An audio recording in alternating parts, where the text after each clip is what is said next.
Good morning students, welcome to your GK class. Today we are going to start our chapter 7, how countries change. Over many years changes take place within countries. Sometimes the peoples are unhappy and revolt against the government. In some cases a leader is overthrown by the military. This is known as military coup. In other instant it is a peaceful transfer of power from one group to another. इस chapter में हम पढ़ेंगे कि कैसे countries के अंदर changes आता है जो कंट्री को रूल करते हैं। जैसे कि हमारी कंट्री है इंडिया, डेमोक्रेटिक कंट्री है, यहाँ पे गवर्नमेंट रूल करती है। तो कई कंट्रीज़ ऐसी होती है जहाँ पे राजा महाराजा या कोई लीडर रूल करते हैं, और कोई ऐसी कंट्रीज़ भी होती है जहाँ पे मिलिट्री जो आर्मी होती है वहाँ की वो रूल करती है। कभी कभार ऐसा होता है कि फोर्स से मतलब लड़ झगड़ के एक पावर से दूसरी पावर में आते हैं, मतलब कोई राजा से मिलिट्री या मिलिट्री से राजा या गवर्नमेंट से मिलिट्री ऐसे कन्वर्ट होते हैं लड़ाई झगड़े से। या कभी कभी होता है कि ये पीसफुली मतलब वो शांति से भी ट्रांसफ़र हो जाता है पावर का। So let's continue the chapter. Identify this countries and fill in the blanks. आपको कंट्रीज़ पहचाननी है, यहाँ पे ब्लैंक्स दे रखे हैं और उनके बारे में लिखा होगा। It was a monarchy ruled by a king. It is now a democracy which elect its member of parliament. King Jigme Singye Wangchuk abdicated his throne for his son King Jigme Kesar Namgyal Wangchuk and announced that the country's first general election would be held in 2007. Lotai Shring become the prime minister in 2018. The country name is Bhutan, Bhutan, Bhutan. It is only country in the world which measures the happiness of its people. It is very conscious of protecting the environment. More than 50% of its land is forest cover. So ये country थी, यहाँ पे पहले जो king थे उनका राज था।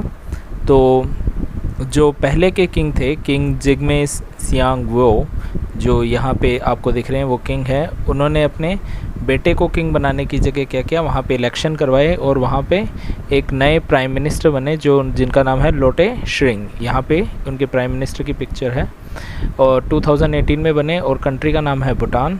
ये इकलौती ऐसी कंट्री है जो अपने पीपल की हैप्पीनेस को मेजर करती हैं। वहाँ पे एक स्केल है जहाँ पे हैप्पीनेस मेजर करते हैं और फॉरेस्ट को लेके काफ़ी प्रोटेक्टिव है, इसलिए 55% जो लैंड है वहाँ का वो फॉरेस्ट कवर्ड है।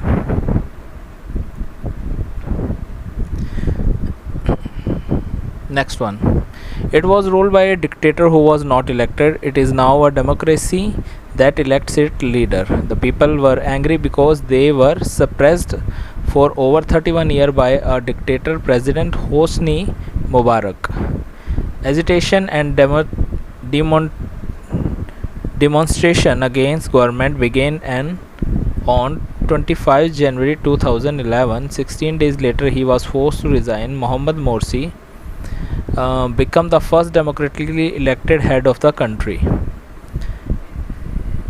On 30 June 2012, a country later, he was also forced to resign after massive protest and a military coup. Abdel Fattah al-Sisi was elected president in 2014. The name of the country is Egypt, EGYPT, Egypt. This revolution sparked other revolution in Yemen, Syria, Jordan, Libya and Bahrain. ये country थी, यहाँ पे एक dictator मतलब एक leader थे, उनका पहले राज चलता था, उनका नाम था Hosni Mubarak. Here is the picture.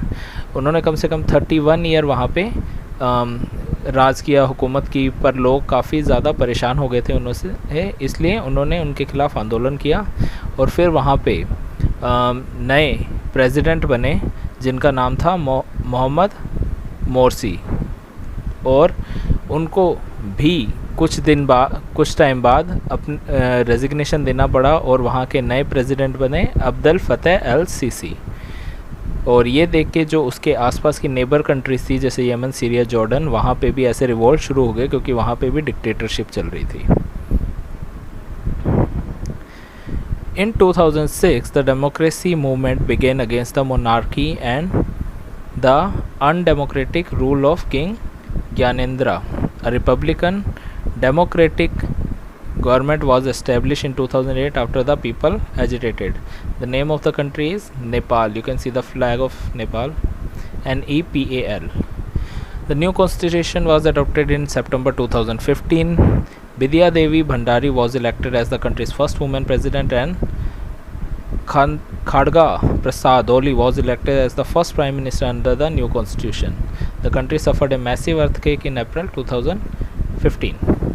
So यहाँ पे भी पहले राजा महाराजाओं का राज था नेपाल में 2006 तक. वहाँ के किंग का नाम क्या था? किंग ज्ञानेंद्र. फिर उसके बाद लोगों ने काफ़ी उसका विरोध किया और उसके बाद वहाँ पे गवर्नमेंट, जैसे डेमोक्रेटिक गवर्नमेंट होती है, हम वोट दे के सिलेक्ट करते हैं, उसे हम कहते हैं डेमोक्रेटिक गवर्नमेंट. तो वो शुरू हुआ और वहाँ के विद्या देवी भंडारी पहली वहाँ की प्रेसिडेंट बनी. She was a woman, so first woman president बनी. और खड़गा प्रसाद ओली वो वहाँ के प्राइम मिनिस्टर बने, प्रधानमंत्री बने. और ये बताया हुआ है कि अप्रैल 2015 में वहाँ एक अर्थक्वेक भी आया था.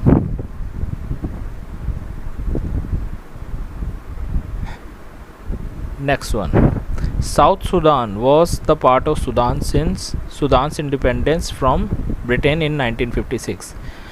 जो साउथ सुडान है, आप देख सकते हैं ये सुडान है टोटल. ग्रीन वाला पार्ट अब सुडान कहते हैं और रेड वाला साउथ सुडान. वो 1956 जब ब्रिटिश से आज़ाद हुआ था, जैसे हमारी कंट्री है वो 1947 में ब्रिटिशर से आज़ाद हुई थी, तो सुडान 1956 में हुआ था. तब सुडान और नॉर्थ सुडान एक ही कंट्री थे. It gain independence from Sudan in 2011 और 2011 में वो दोनों अलग हो गए. They mutually agreed to part, और उन्होंने सहमति से एक दूसरे की अलग हुए थे. After partition the bone of contention was the control of oil reserves and oil refineries which are unevenly distributed between two countries. While its neighbor in the north has a wealthy Muslim majority, it has a poorer Christian population. South Sudan is the youngest country in the world. Before partition, Sudan was the largest country in Africa. Write down AFRICA, Africa. सो ये बताया हुआ है कि जैसे ही ये countries अलग हुई तो उनके बीच की प्रॉब्लम क्या थी कि उनके जो ऑयल रिजर्व्स थे या ऑयल की रिफाइनरीज थी, जो तेल के कुएँ थे और तेल की जो फैक्ट्री थी उनकी रिफाइनरी जहाँ पे वो साफ़ करते हैं, वो बराबर नहीं बटे थे. और वहाँ पे एक ये भी था कि मुस्लिम और क्रिश्चियंस की जो पॉपुलेशन थी वो भी काफ़ी अनइवनली डिस्ट्रीब्यूटेड थी. तो ये भी एक प्रॉब्लम वहाँ हुई थी. ये सुडान है, जो साउथ सुडान है, वो वर्ल्ड की सबसे यंगेस्ट कंट्री, क्योंकि अभी 2011 में ही बनी है. तो इस कंट्री को बने हुए हम कह सकते हैं सिर्फ 9 साल ही हुए हैं. एंड सुडान, और जब ये अलग नहीं हुआ था तब सुडान सबसे बड़ी कंट्री थी अफ्रीका की. अफ्रीका जो कॉन्टिनेंट है उसके सबसे बड़ी कंट्री थी Sudan.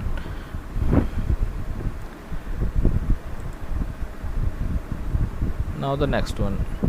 Brexit is the commonly used word for the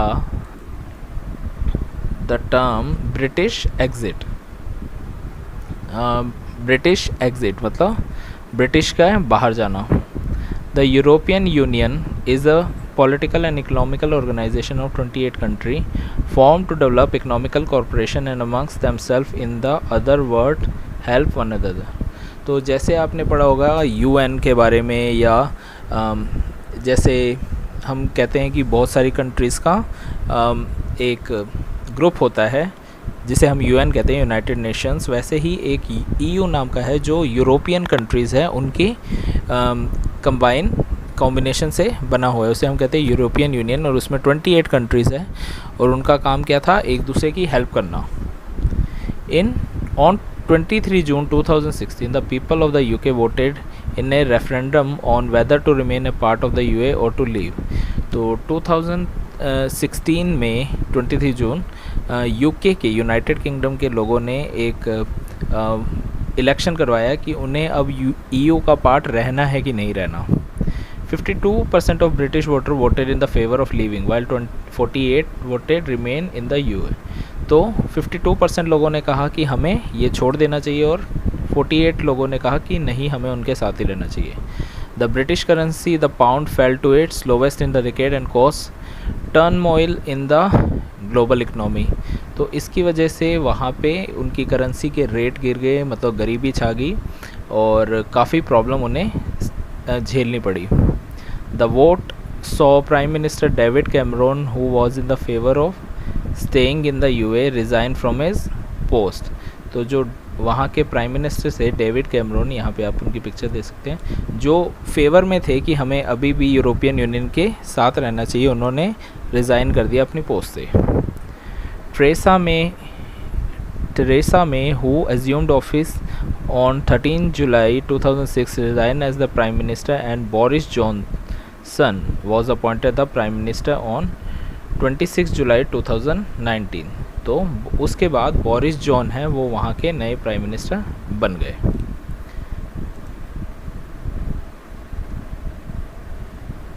Now let's come to the B part. The name of some countries change after they gain independence or after they merge or split. Complete the table. तो कुछ countries होते हैं जब वो आज़ाद हो जाते हैं तो अपना नाम बदल देते हैं, या फिर उनमें से अलग हो जाते हैं कंट्रीज़, तो वो अपना नाम बदल देते हैं। जैसे कि हमने देखा था कि तेलंगाना में हुआ था, तो वहाँ पे वो जब दो स्टेट्स में स्प्लिट हो गया तो एक हो गया आंध्र प्रदेश और एक हो गया तेलंगाना। तो अब हम ऐसे ही कंट्रीज़ के नाम पढ़ेंगे। So the first one is Abyssinia and the new name of this country is Ethiopia. Right down the spelling ETHIOPIO, Ethiopia. So the name of this country changed from this to that because first year was a monarchical rule, after that it changed. Now the next one is Burma. The name of Burma changed to Myanmar. Write down the spelling of Myanmar. MYANMAR, Myanmar. So the new name of this country is given Sri Lanka. Sri Lanka का पहले नाम था सिलाओ, इसे हम सिलोन भी कहते थे। Right down the spelling SEYLON। Write down this SEYLON, Ceylon. Now the next one is east Pakistan. East Pakistan India के ईस्ट में कौन सी कंट्री पड़ती है जो पाकिस्तान से अलग हो गई? Yes, that is Bangladesh. Right down the spelling Bangladesh, BANGLADESH, Bangladesh. Next one is Rhodesia. So the name of Rhodesia change to Zimbabwe. Right down the spelling ZIMBABWE, Zimbabwe.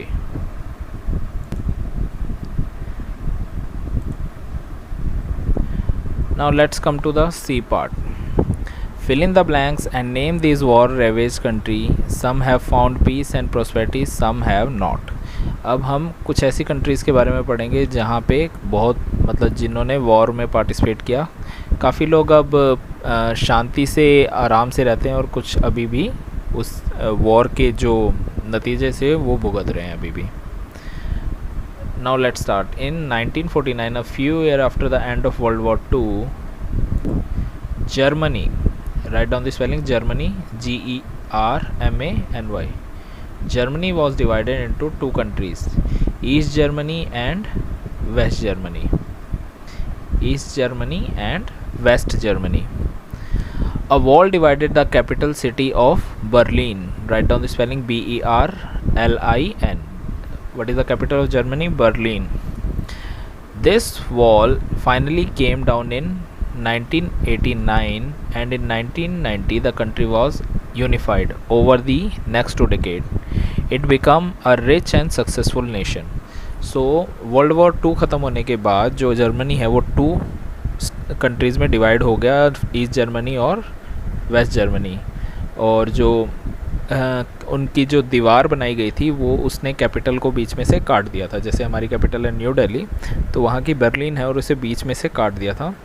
और 1989 में वो दीवार गिरा दी गई, दोनों कंट्रीज़ वापस एक हो गई और अब वो काफ़ी सक्सेसफुल और रिच कंट्री है।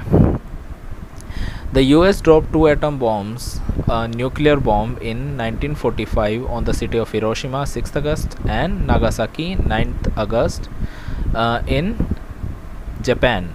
Write down the spelling: Japan, Japan. Lakhs of people were killed or affected by this. The country was devastated. Since then, it has concentrated on industry and economic progress. Now, its constitution forbids it to go to war in the role of an aggressor. So, जो United state है, America ने दो atom bombs गिराए थे Japan के ऊपर 1945 में, एक हिरोशिमा और एक नागासाकी में। तो काफ़ी लोगों की उसमें मौत हो गई थी, लाखों लोगों की मौत हुई थी और कंट्री पूरी ऑलमोस्ट ख़त्म हो गई थी। सो उसके बाद से जो जापान है, उन्होंने सिर्फ अपनी इंडस्ट्रीज़ और टेक्नोलॉजी पे ही वर्क किया है और उन्होंने उनके नए रूल्स के हिसाब से उन्हें अब वो वॉर करने के लिए मतलब खुद से आगे नहीं बढ़ते हैं, मतलब वॉर प्रोहिबिट कर दिया गया है। The last king of Afghanistan, write down the spelling: Afghanistan, Afghanistan. Zahir Shah ruled from 1943 till 1973. Since then, it has been a long and tragic story of military coup, civil war and outsider interference from the powerful countries. पहले वहाँ के राजा थे ज़ाहिर खान और उनकी जब मौत हुई तो उसके बाद वहाँ पे काफ़ी प्रॉब्लम्स क्रिएट हो गई, मतलब जैसे आर्मी का कब्ज़ा हो गया था, आर्मी के रूल्स चलते थे, उनकी मर्ज़ी आती थी, वो जो भी करना चाहते कर सकते थे। सिविल वॉर मतलब उनके आपस में लड़ाई चलती रहती थी और काफ़ी बड़ी बड़ी कंट्रीज़ भी वहाँ पे घुसपैठ करती रहती थी। Over the last 4 decades it has become one of the poorest and least developed nation of the world. पिछले 40 सालों से, 4 decades मतलब 40 सालों से वो दुनिया की पोरेस्ट कंट्री और सबसे कम डेवलप्ड कंट्रियों में से एक है। Perhaps it's darkest period was when Taliban was in control between 1996 and 2001। वहाँ का सबसे बुरा टाइम वो था जब 1996 एंड 2001 में तालिबान का वहाँ पे कब्ज़ा था। They committed many autocracies particularly against women. वो काफ़ी ज़्यादा ही उनका मतलब टेररिस्ट जैसा ही वर्क था, वो काफ़ी ज़्यादा लोगों को मारते थे और उन पे काफ़ी ज़्यादा ही ब्रूटल थे जैसे, और स्पेशली वुमेंस पे। With the help of US soldier the government under president Hamid Karzai to control in 2001। So US soldier, America की हेल्प से वहाँ के जो नए प्रेसिडेंट हैं हामिद करज़ई, उन्होंने वापस अफ़गानिस्तान पे कंट्रोल पा लिया। अशरफ घानी Ahmadzai was elected president in 2014। और जो अशरफ घानी जी हैं वो 2014 में वहाँ के नए प्रेसिडेंट बने।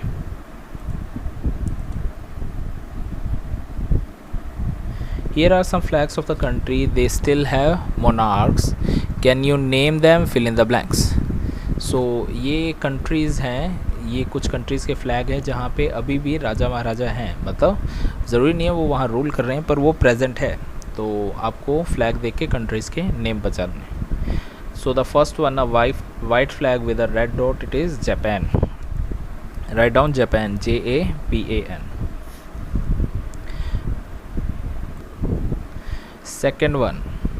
second one is Thailand. The flag of the country is Thailand. THAILAND, Thailand. It's an Asian country.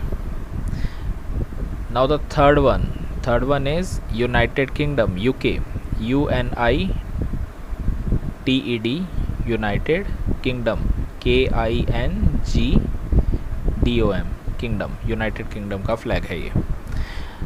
Now the fourth one, you can see Arabic writing, so it is a Saudi Arabia, SAUDIARABIA, Saudi Arabia.